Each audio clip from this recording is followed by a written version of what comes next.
It's been far too long since we've last had a look at the highest ranked StarCraft 2 player in the world. Today it's time for a best of 5 series of Zerg versus Protoss. We're in the bottom right hand corner. We have the greatest SC2 player of all time. We have the current world champion of StarCraft 2. We're looking inside of the main base of Serral. Now, as you probably know, he doesn't really participate in a whole lot of events unless there is serious cash on the line. His opponent in this best of 5, where there is indeed serious cash on the line, his opponent playing in blue from Germany, we have none other than ShoWTimE. So, this particular best of 5 is from the group stage of the Maestros of the Game tournament, the 2nd edition. So, it is organized by ComeBackTV, and this is actually still an ongoing event. And what's pretty cool is that this particular group stage match is from the online portion of the event, but the finals is going to be played offline over in Paris. So there's $20,000 on the line for this particular tournament, and apparently that is enough to go ahead and entice Serral to go ahead and sign up. I haven't really seen him play very much as of late, so I'm sure he's still got it. I mean, there's never really been a period. I'm trying to think. Has there ever really been a period where Serral seems to be going through a bit of a slump? Not really. But whenever you don't see a top-of-the-line pro gamer participate in several weeks, maybe several months, you do immediately start wondering, just because I've seen this happen many times in the past, whether or not they're still putting in the work. I guess we'll find out today. I think it's a pretty safe assumption, though, that Serral will still have what it takes. Now, if you're interested in supporting the 3rd edition of the Maestros of the Game tournament, ComeBackTV as well, I'll go ahead and pop some links down below in the description of this video, where you can go ahead and do so. The finals, by the way, it takes place apparently in a place, I'm gonna try my best to pronounce this, okay, in French. It takes place at a venue called La Belle Villoise. Villoise? Villoise. I don't know. Maybe some French viewers can go ahead and correct me down below in the comment section of the video. Now, I'm not really expecting a whole lot of shenanigans here in a matchup like this. The thing is, ShoWTimE is well, I think we can all call him a stock standard Protoss player. And it almost sounds a little bit disrespectful. It really is not. But he really takes this game as if it is a spreadsheet, as if the numbers need to match, as if everything needs to line up perfectly. And when everything goes according to plan, ShoWTimE is pretty much unbeatable. But we are currently in an era of SC2 where the more chaotic approach seems to be the preferred style for Protoss in particular, right? I mean, if we look at the games from, for example, Hero, by far the most successful Protoss player at this point in time, he has the exact opposite approach of the super analytical, super spreadsheety playstyle that we see from ShoWTimE instead. That's not to say that this is not a style that works. It's just really difficult to pull off when you're going up against, well, in this particular instance, the Zerg player who really doesn't miss macro. Serral is not really known to make any macro slip-ups, so I feel like a lot of the wins that ShoWTimE gets, at least over the years that I've watched, is by him out-macroing the opponent, by him just basically playing better than the opponent, mechanically speaking. And really, I mean, I'm already at the risk of fanboying here, but there are only a handful of players that come to mind when it comes to mechanical skill. And, ShoWTimE, I mean, he's extremely good, but I feel like it's gonna be an uphill battle against somebody like Serral if you decide to indeed take that approach. For now, though, it is all very normal, but this is a remarkably quick 3rd Nexus, and a little bit out of the ordinary. I'm sure Serral has already picked up on this, though. The norm is to finish off this wall off with an extra gateway, and then plant down the Nexus, but good timing right here by ShoWTimE, who is indeed just going to be facing Serral off in a, straight-up match here in the first game of this best of 5. Serral already taking a hatchery as well in a forward position. A little bit odd, actually. Normally, we see Zergs taking the 3rd base right over here on 10,000 feet. Single drone here ends up going down. Not so bad. Yeah, getting a free worker kill and maybe a 2nd one too, although the drone is immediately going to run away. Queen's indeed trying to guard it. And this is still the type of thing, right, that can put in quite a bit of damage. Couple Zerglings. Yeah, not the end of the world, though. It's going to be just 2 Oracles and then into a Twilight Council together with a Forge. If we are indeed going to play stock standard, Blink, yup. It is indeed going to be Blink as well. Serral, in the meantime, going into a good old Roach Warren. Now, of course, this is played on the live version of the game.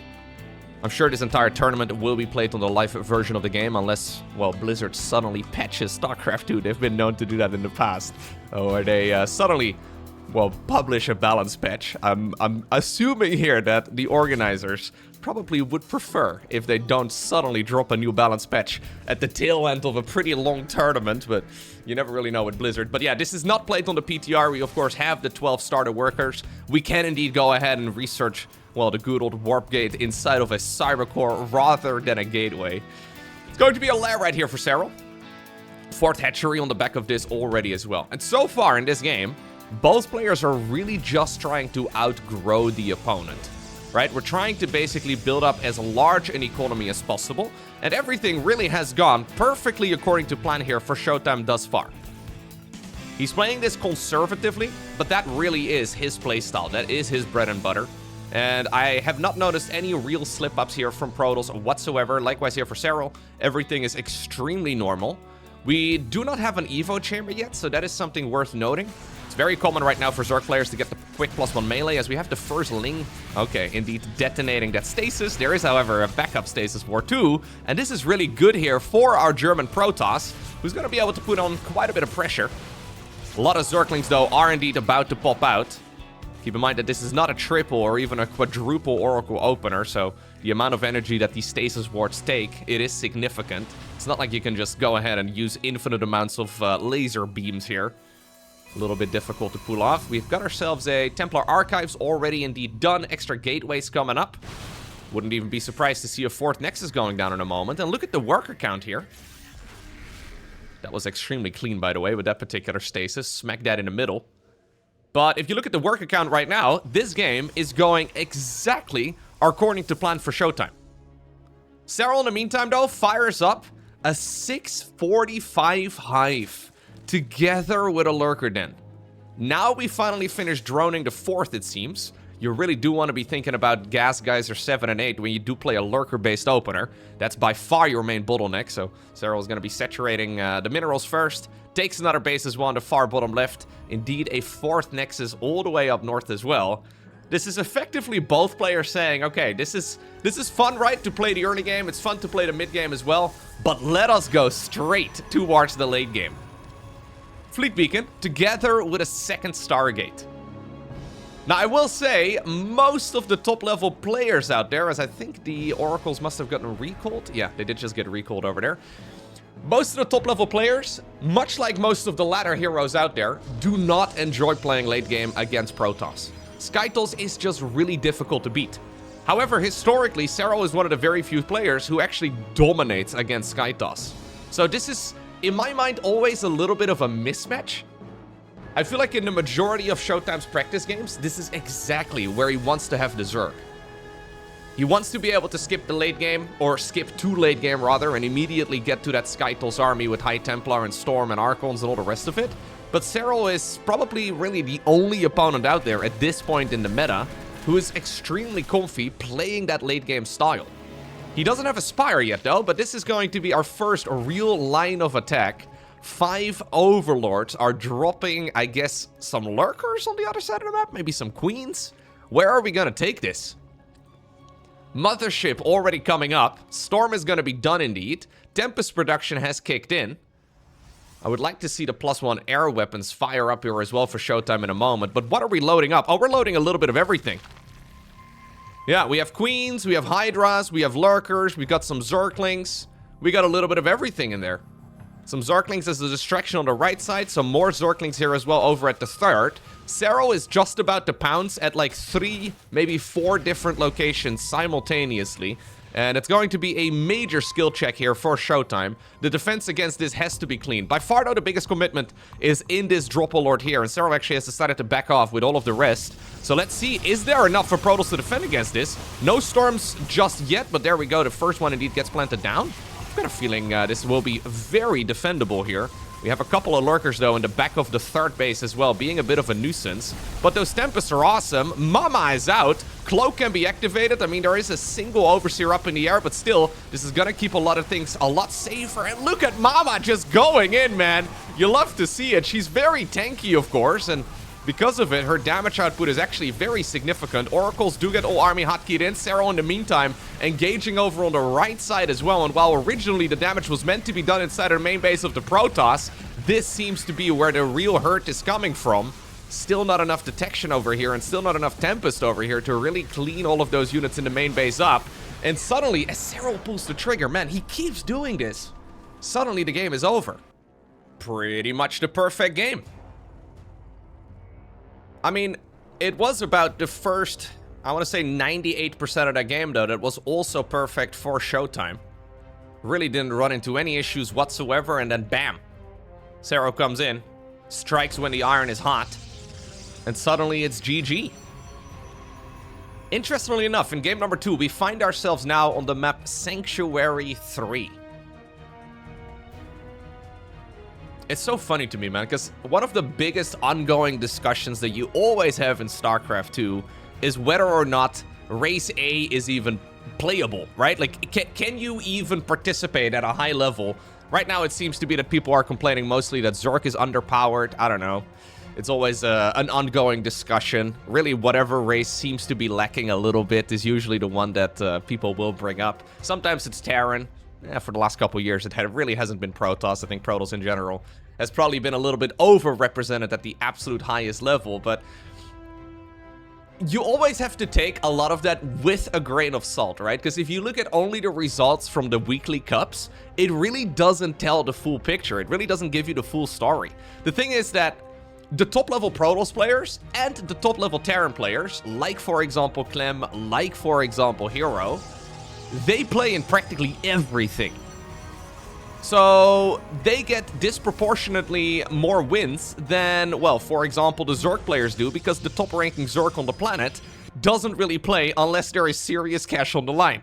And it really does create a bit of a lopsided balance report as well. There's this monthly balance report that Aligulek generates, where it basically looks at all of the tournament games that are being played, and it then generates a report out of that, right? And it gives you the exact results and what is currently possible and how things are going balance-wise. And very frequently, Zerg is at the bottom of that list. Zerg is looking at, like, maybe a 40 to 45% win rate or so across the board. Sometimes it's a little bit better, sometimes it's a little bit worse, but that's roughly what we're oftentimes looking at. But you gotta take those stats with a grain of salt. What did ShoWTimE even do wrong in that previous game? Serral just played it pretty much perfectly, and suddenly, yeah, he makes Zerg look pretty busted.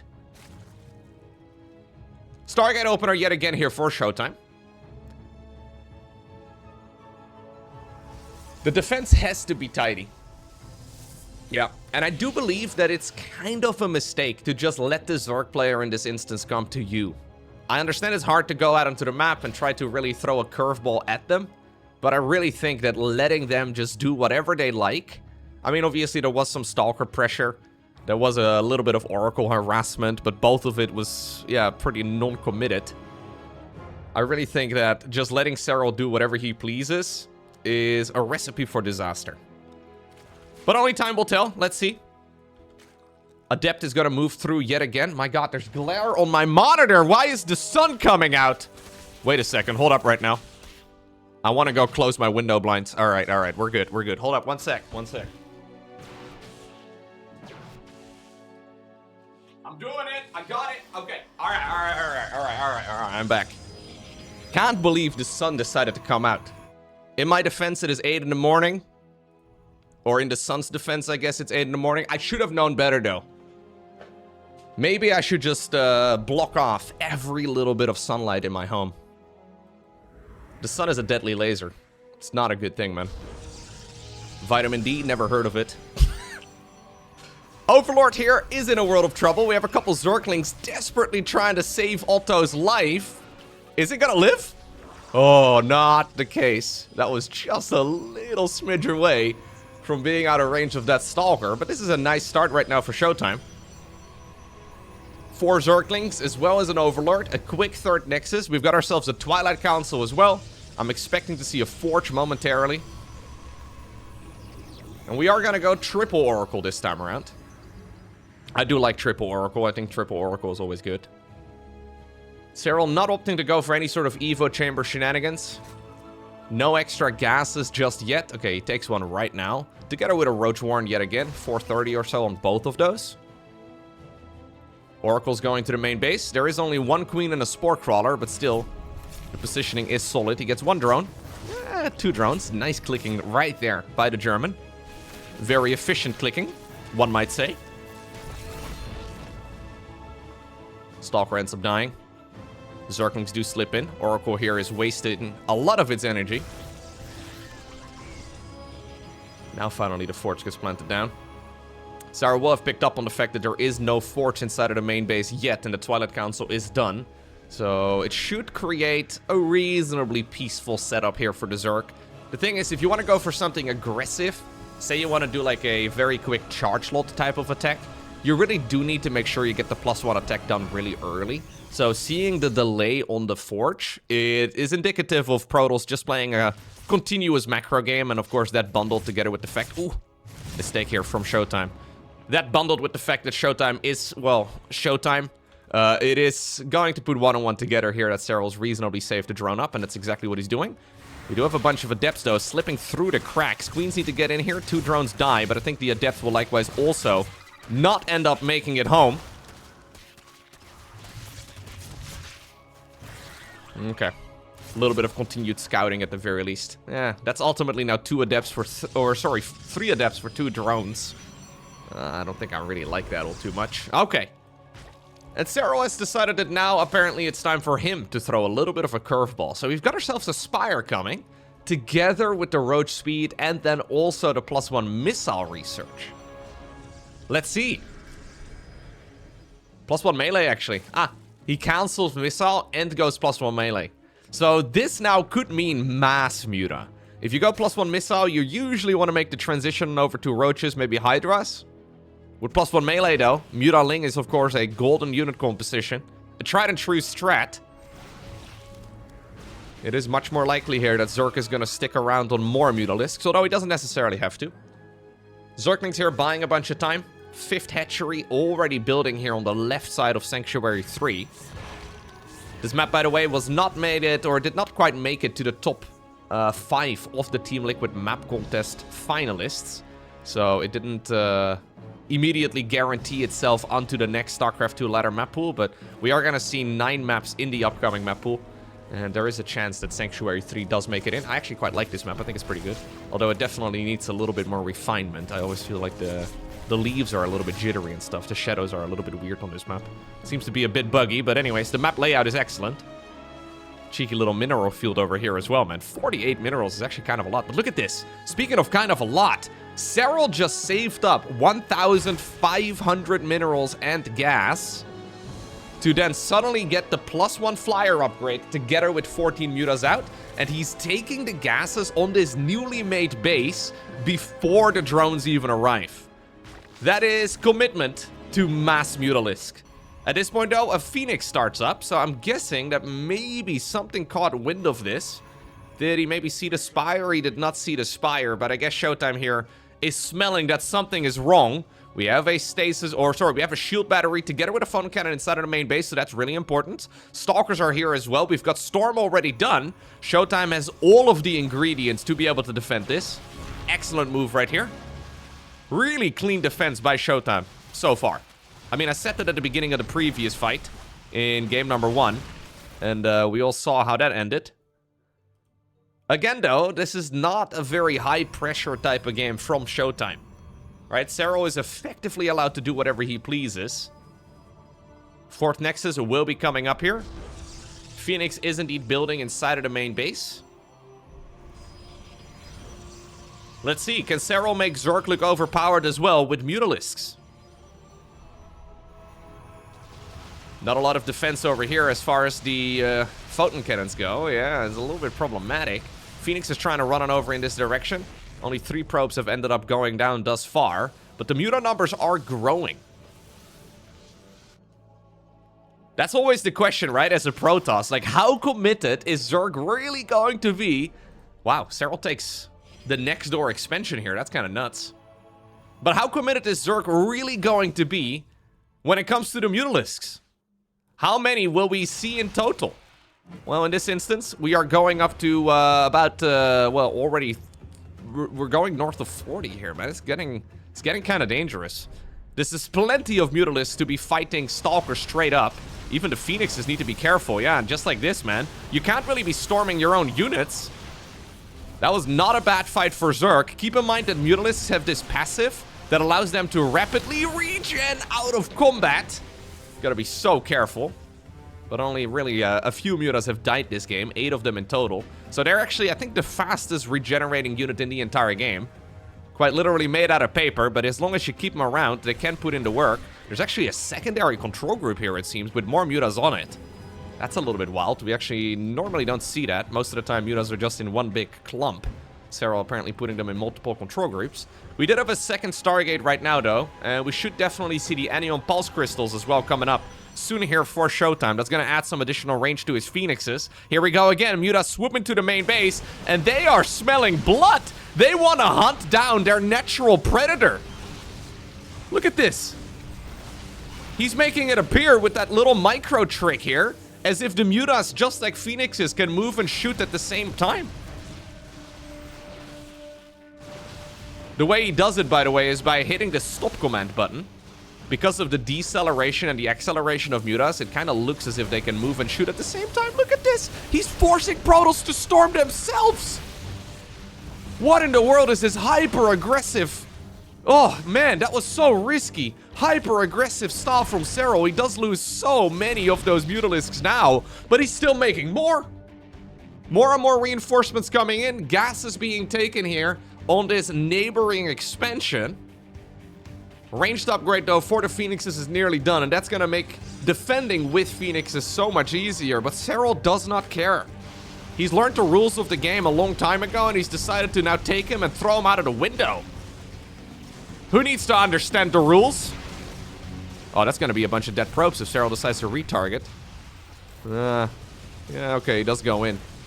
With that many Mutas, man, you don't even really need to be firing for that long. They just absolutely destroy it. In the meantime, there's a secondary attack as well over at the 4th Nexus of ShoWTimE. Look at the supply count right now, though. Look at the mini-map.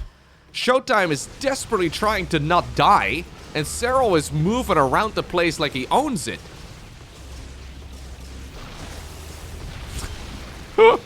What in the world are we watching? This is, by the way, a full lair tech push, right? Like, we don't even have a hive. In the previous game, the hive was done like 5 minutes ago. Baneling speed is going to be added into the mix after a +2 flyer attack, since we can't go +3 without a hive. Serral's going for the carapace research. Overlord speed, armor for the Zerglings, because again, we can't go into +3. As time goes on, though, I do like this position better here for ShoWTimE. If ShoWTimE can make like one maxed out army, and that's easier said than done, but if he can get there, he's got the luxury of a proper late game switch, right? If he can add on like a, I don't know, like some +3 upgrades of his own, he got the upgrades for, at least a research for it available. It's just also expensive. He's been so busy though, just trying to not die, that he hasn't even realized that Zerg took a base right over here. He's seen a little bit of creep, but I don't think he actually ever went to go ahead and check. Baneling's here rolling into a bunch of zealots. 19 additional probes end up dying, and it's not even the end of it just yet. You blink once, in this particular instance with the Stalkers, and the mineral line is gone. Now it's kind of forcing here this entire Protoss army to engage against the Zerg on creep. And if push comes to shove, the Mutas can just come home as well and defend against these Stalkers. A lot of the Phoenixes here are indeed gone. Observers have been pushed to the front with a bit of an all-army hotkey, I believe. Phoenixes, though, are still dancing inside of the main base.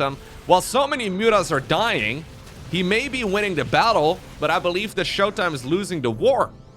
Finally, the Phoenixes will get a bit of a counterattack in, but actually, I think this is the first time. I thought ShoWTimE was going to lift the drones. I think this is the first time that he sees that there's mining going on here, and that is immediately triggering the GG. Okay, and that takes us to the map Blackrock. Yeah, what is it with Serral? Seriously. Why does this man seem to be absolutely cracked when it comes to StarCraft? He's making ShoWTimE look like a bit of a fool so far. What do you even do?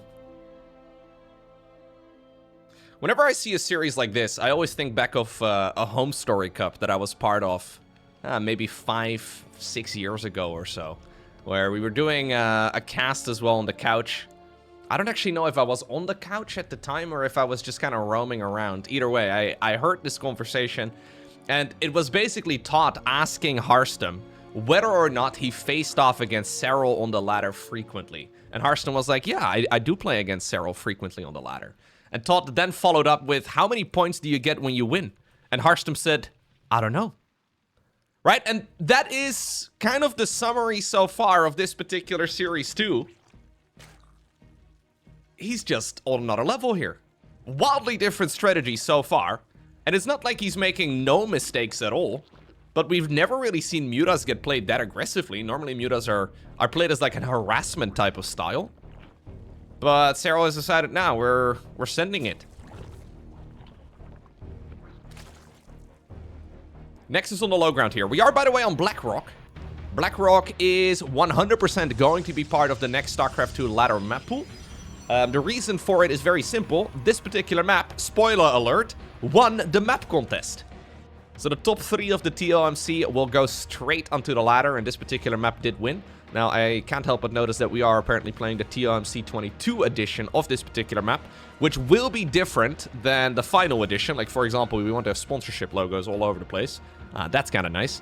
But I also know that some of the... actually, this may already be adjusted. Huh. If I'm not mistaken, this little doodad over here was fully walled off in the past with like another line of sight path right over here. I'm not exactly sure, but I know that some adjustments have been made to the final version of this map that will be used onto the ladder. Lovely map though. I really am glad to see that, like this was one of those maps that I personally really liked, but I wasn't sure if other people would like it, right? Because we can all agree, I think, that the StarCraft community is pretty hardcore, and for a map to be this heavily influenced by Warcraft, I mean, there's literal orcs all over the place. It's called Blackrock. For a map to be this heavily inspired by Warcraft, I don't know, maybe some people weren't gonna like it, but it's also actually, as far as the layout goes, a very interesting map, as we do have the first adept now coming in. So this map, rather than having 3 layers, basically everything outside of the main bases are on a flat plane.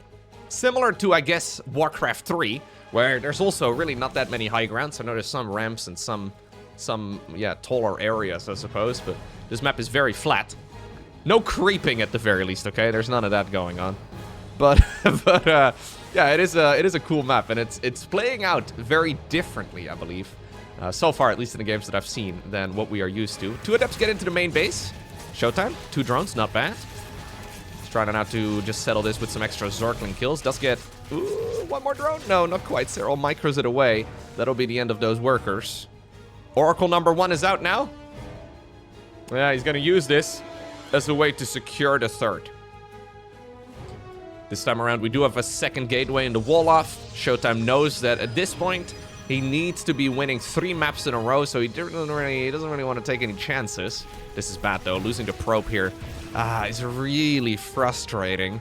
So normally, if you go for the 2nd gateway, the 3rd nexus needs to be planted at latest at 3 minutes and 50 seconds. Now we're at 4:10.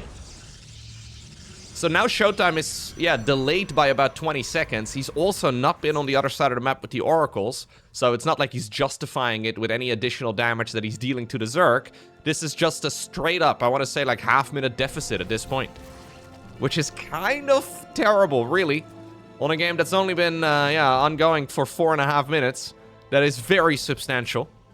Maybe, though, the oracles can justify it by now getting some work in. No.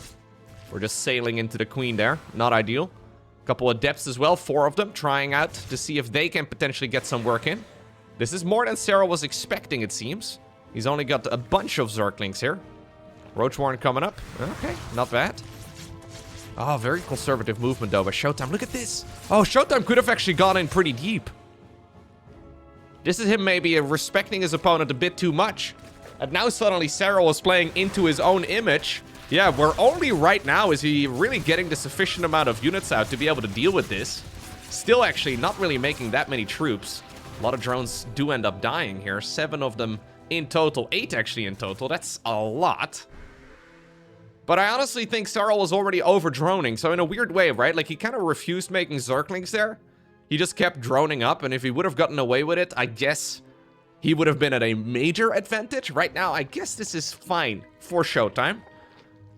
But as a Protoss, you can now sort of be lulled. Look at this. We don't even have a Spore Crawler in this base. Serral, what in the world is this ridiculously greedy game? You can be lulled here as a Protoss into like a false sense of security, right? Because you're looking at this, you're like, oh, okay, I've killed like, what, 10, 15 drones? That means I've got a banger of a start. But in reality, Serral's been over-droning, and he is still totally fine worker-wise. Because he's been so greedy, he hasn't really made any army. ShoWTimE is actually still not in the most playable spot. By far the best position, though, that he's been in so far in this particular best of 5. Man, that's so many drones. No need to go complacent now. 18 workers. 18 workers, but worker-wise dead even. I can already hear the YouTube comment section. Right below the like button, by the way. Ha! Wink, wink. Hint, hint. I can already hear the YouTube comment section complain about this. This is the type of thing, though, that drives Protoss players absolutely nuts. Where you kill, like, an entire base worth of workers, and then Zerg holds down the drone button. And it's like your work has been for naught.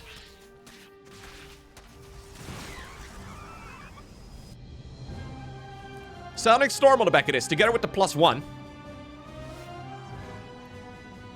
Serral going into Overlord speed here, together with Hydralisks. Are we doing a Hydra Queen push?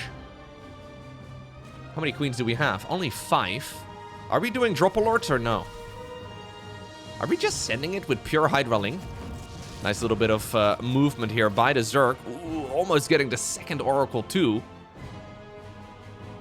This is looking to me like we're just sending it with pure Hydraling and then maybe an Overlord. Yeah, Overlord drop. Maybe we're just gonna like put some creep down on the low ground and go for a big attack. Is that the plan? Keep in mind that this map is flat. Just like planet Earth, right? Oh, actually.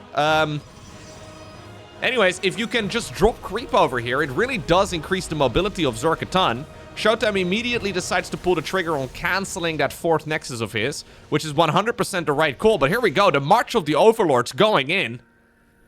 Serral is a flat earther too, man. You love to see it. Us flat earthers, we have members all over the globe.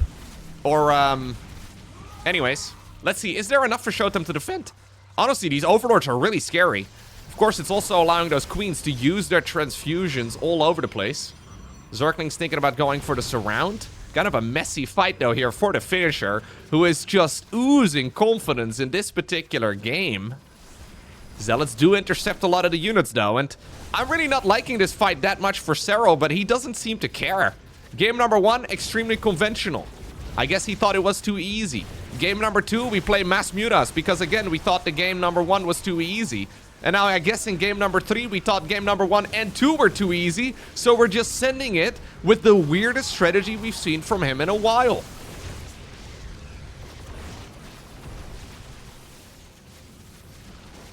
This looks like one of those strategies that you want to try out yourself and then it doesn't work even remotely. I know there's somebody watching here that's inspired by this particular attack and they're going to give it a shot. And they are going down 100 MMR. Loads of Zealots dying over here, though, in the middle of the map. Serral's trying to break through here. Wait a second. He is getting this round right now. Those Oracles will just get absolutely torn to bits. Queens in the back. Serral still sending it. Keep in mind, though, that worker-wise, ShoWTimE is totally fine. Oh, Zerglings do break into the natural expansion now. There's actually no more Cybercore, so he can only really warp in Zealots. A little bit awkward. Still, though, a lot of the units here do get cleaned up. Yeah, calm and collected here is ShoWTimE. He really should be rebuilding a cybernetics core. Maybe knock down the rocks as well to prevent the Zerg from just pathing through. High Templar being warped in. I guess he's happy just making Archons and, yeah, Immortals and Zealots. It's fair enough. 7 Dropalords. Serral's not holding back, man. Apparently, we're going into 7 Dropalords now. Where are we sending it? What's the plan? We're loading up whatever we've got. Is he going to try and sneak it around the left side of the map here? At the very least, there won't be a lot of High Templar with energy. I think there's one with Storm for now. In about a half minute from now, though, all of these guys will indeed have a Size Storm available. But indeed, Serral is pretending like he's letting go of the pressure. This is now allowing ShoWTimE to take a 4th Nexus. But little does he know, Serral is still making non-stop army. Here we go again. We're sending it, man. This is crazy.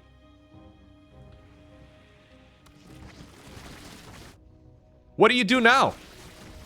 Suddenly, there's a Zerg infestation inside of your main base. Reinforcing lings are moving on over towards the 4th over here on the right. This is now forcing a split on the Protoss units. Is it the right call? Serral needs to be dodging as many storms as possible. Nicely done so far, though, by ShoWTimE.